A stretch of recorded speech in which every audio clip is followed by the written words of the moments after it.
What if one careless laugh in a courtroom could rewrite the rest of your life? Today you are going to watch how a teenager who thinks money makes him untouchable pushes his luck one joke too far and discovers what real consequences feel like.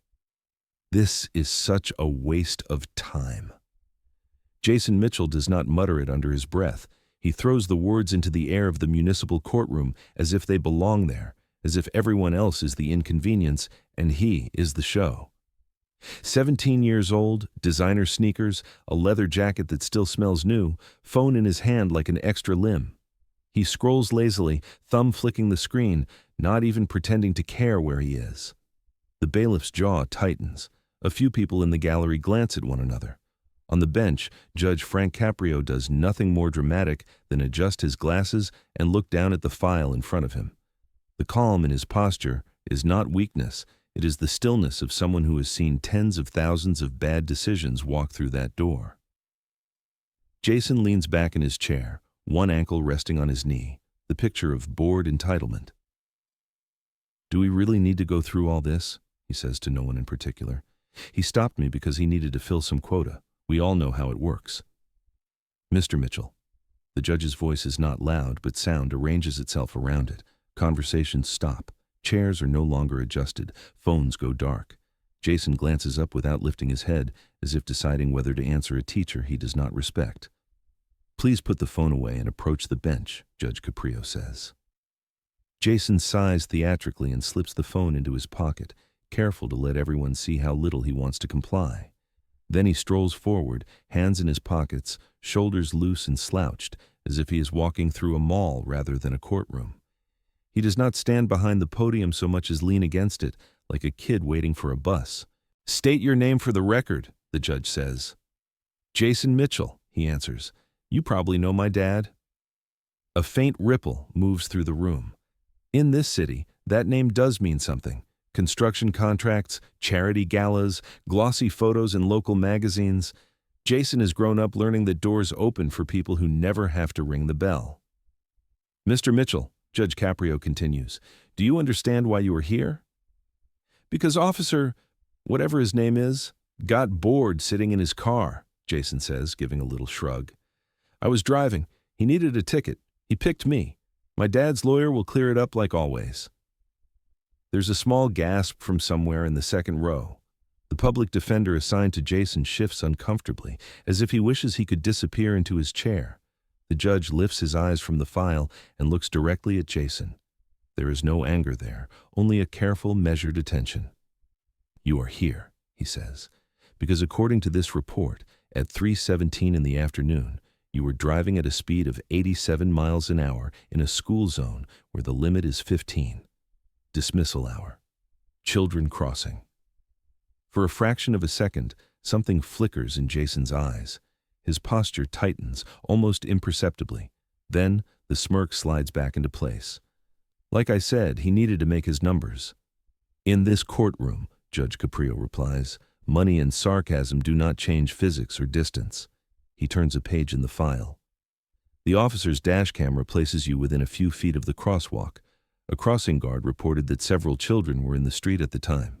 You were not simply exceeding the speed limit, you were treating a loaded machine like a toy in front of people who could not get out of your way in time." Jason rolls his eyes. "Nothing happened, did it? Nobody got hurt. You want to give me a ticket? Give me a ticket. My dad will pay it and we can all move on." The words hang in the air like smoke. The judge sets down his pen with deliberate care.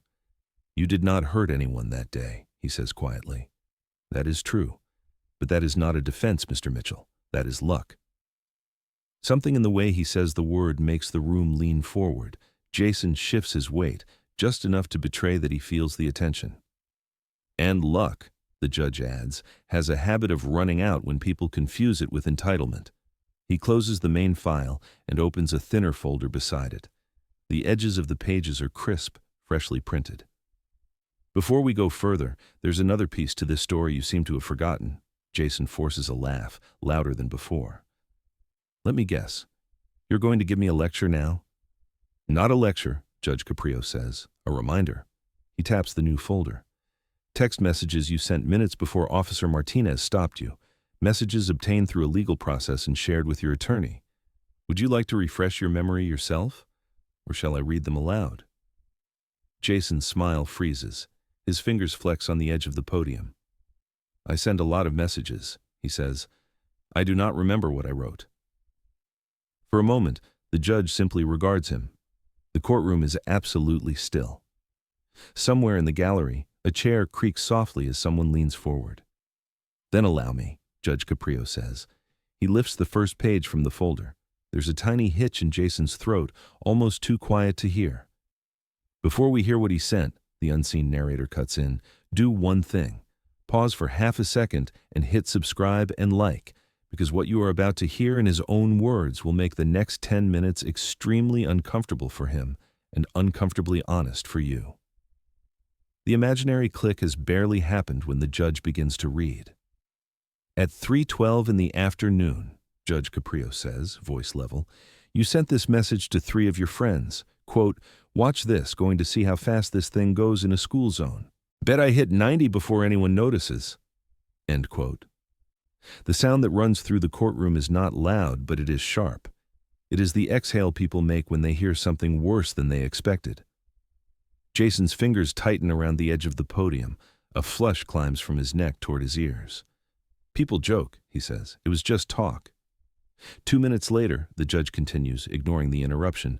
At 3:19, after Officer Martinez initiated the stop, you sent another message. Quote, cops pulled me over. I am laughing. My dad's lawyer will fix this like always. They cannot touch me. End quote. Even the court reporter, trained to remain neutral, pauses for a heartbeat before resuming typing. In the second row, Mrs. Chen, the crossing guard who had raised her hand in a sworn statement, presses her lips together so tightly they form a white line. Is that also just talk? The judge asks. Jason's mouth opens, but nothing coherent comes out. I was angry, he manages finally. He came out of nowhere. Out of nowhere? Judge Caprio repeats. School zone signs, painted lines, flashing lights, and a crossing guard with a vest and a whistle, and you describe them as out of nowhere. He lays the printed messages on the bench as if placing evidence on a scale. Your friends confirmed receiving these texts. The phone records from your provider confirm the time and content. There is no question about whether you wrote them. The only question is whether you are willing to admit what they say about your attitude. Jason glances over his shoulder as if hoping to see his father stride through the door with an expensive attorney. The doorway remains empty. The only person behind him is the exhausted public defender who has already run out of ways to rescue him from his own words. The judge reaches for the thicker folder again. These messages might be written off as a stupid joke if they stood alone, he says, but they do not stand alone.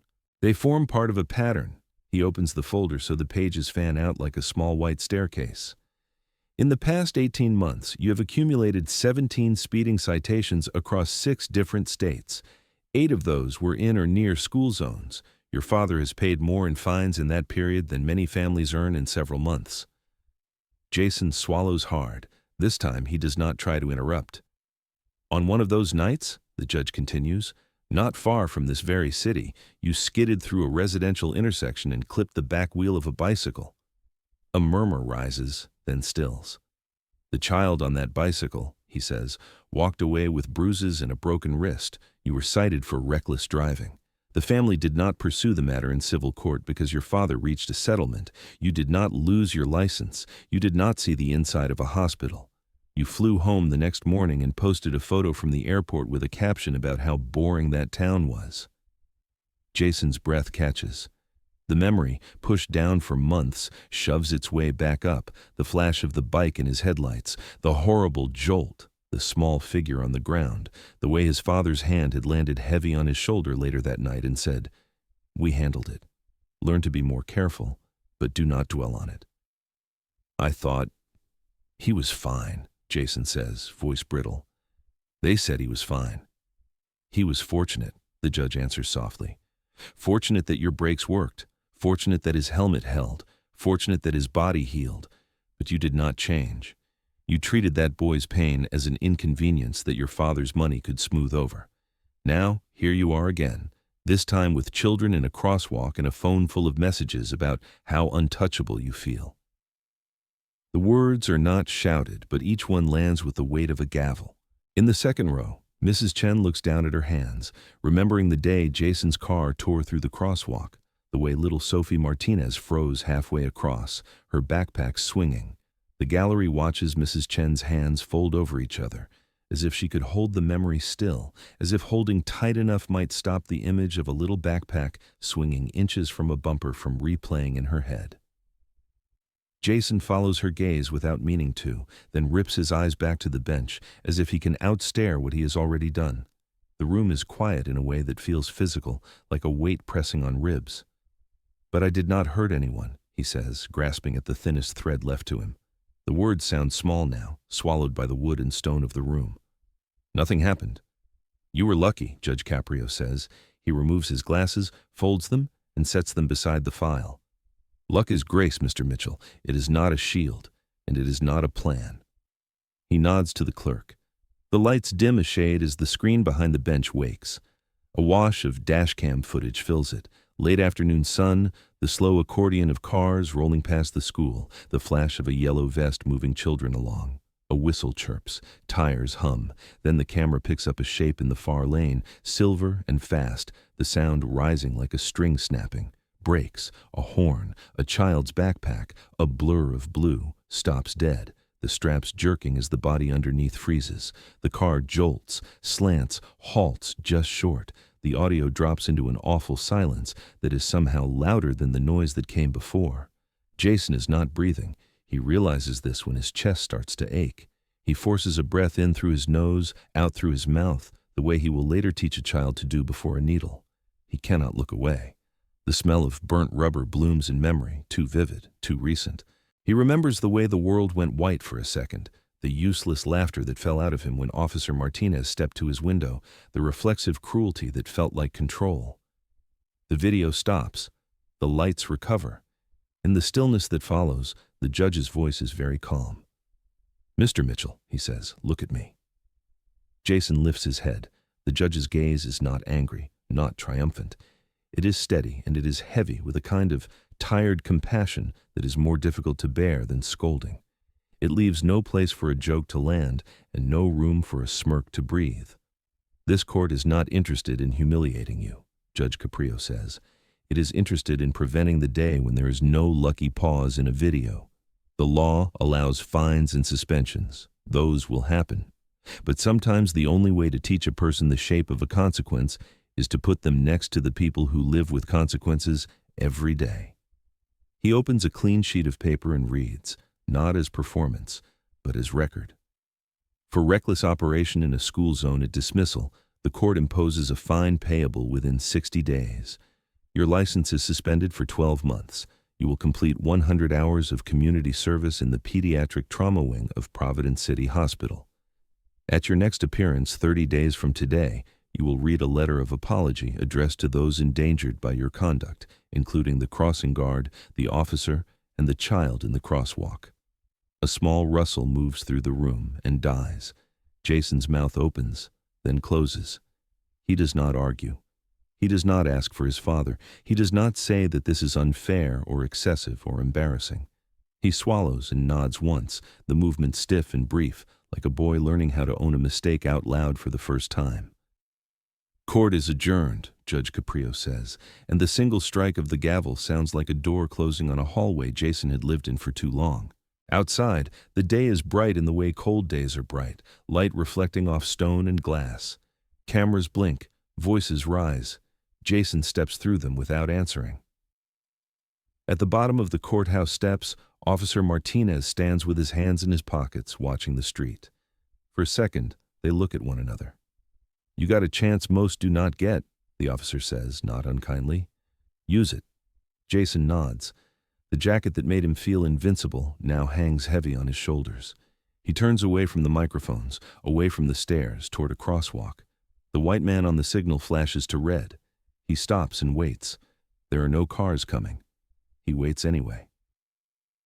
The doors at Providence City Hospital hiss open the first time Jason walks through them with a volunteer badge clipped to his hoodie. Inside the pediatric trauma wing, everything is too bright and too clean and smells like a kind of effort he has never had to make. The corridor is a river of small wheels, IV stands, rolling monitors, toy carts pushed by nurses who move like they learned long ago how to walk and worry at the same time. Work does not announce itself as redemption. It shows up as bed linens to change with careful hands and cups of water to carry without spilling. It is a game of cards played at the bedside while a nurse changes a dressing. It is a father sleeping in a chair with a jacket for a blanket, waking with a start when a door clicks.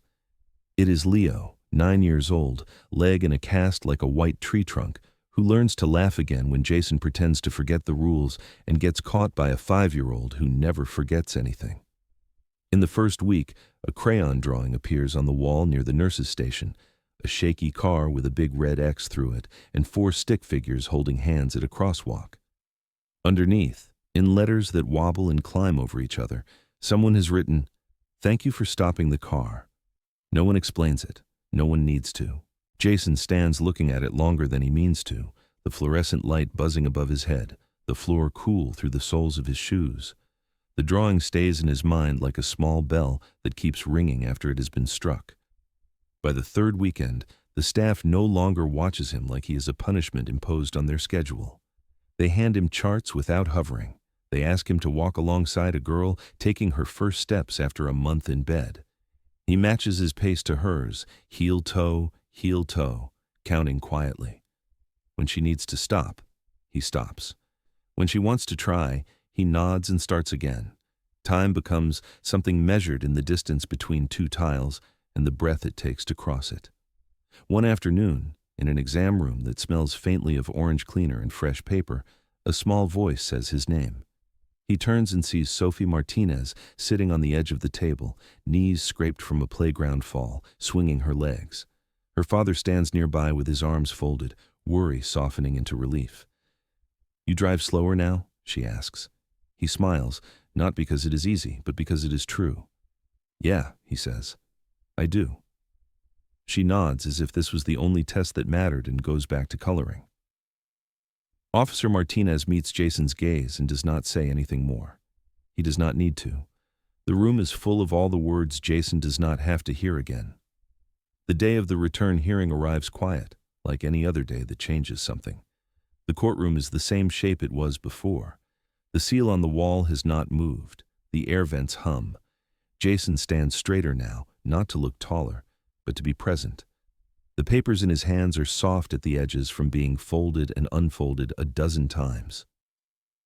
"Mr. Mitchell," Judge Caprio says after the room settles, "have you complied with the conditions of your sentence?" "Yes, Your Honor," Jason says. "The hours are complete." He lifts the pages. "And I have the letter. Please read it." He begins without clearing his throat, without asking to sit, without asking for permission to explain anything that does not need explanation. He reads about the laugh that no longer sounds like him. He reads about the texts that felt funny until they were written down in another person's voice and held up like a mirror. He reads about a bicycle wheel and a boy he never met again, and how there are days now when he thinks about the words, "he was fine," and hears what they are really made of, luck and other people's work, and a father who could sign a check that papered over a crack instead of fixing the wall. "I said nobody got hurt," he reads, voice steady. "I use that as a way to avoid saying what I did. I am not sorry because I was caught. I'm sorry because I finally understand what could have happened, and because I saw with my own eyes what happens to people when someone like me decides a car is a toy." He stops. The room holds him there, not with hostility, but with attention. He lowers the pages and does not fill the quiet with anything. Judge Caprio studies him for a long moment. "The court leaves your sentence in place," he says. "The fine stands. The suspension stands. Your work at the hospital is acknowledged. Your letter is part of this record. With identifying information removed, it will also be used in future sessions for young drivers in this jurisdiction, not as spectacle, as warning." Jason blinks. The idea that his worst day could become someone else's better decision is not a kindness he expected. He nods once. "I understand," he says. When he leaves the courthouse this time, there are no microphones. The steps are just steps. At the curb, the crosswalk signal glows red. He waits, listening to the city breathe. Then, the little white figure appears, and he walks, heel toe, carrying with him the quiet verdict that did not humiliate him, but changed the way he moves through a world full of other people's children. Now, stop. Look at the distance between where you are standing and the edge of the street. Think about the smallest choice you can make that keeps someone else safe. If you were the one at that podium, reading words you cannot take back, what would you promise the next person who has to step into a crosswalk and trust you? Dramatization for storytelling and education, not legal advice or reporting.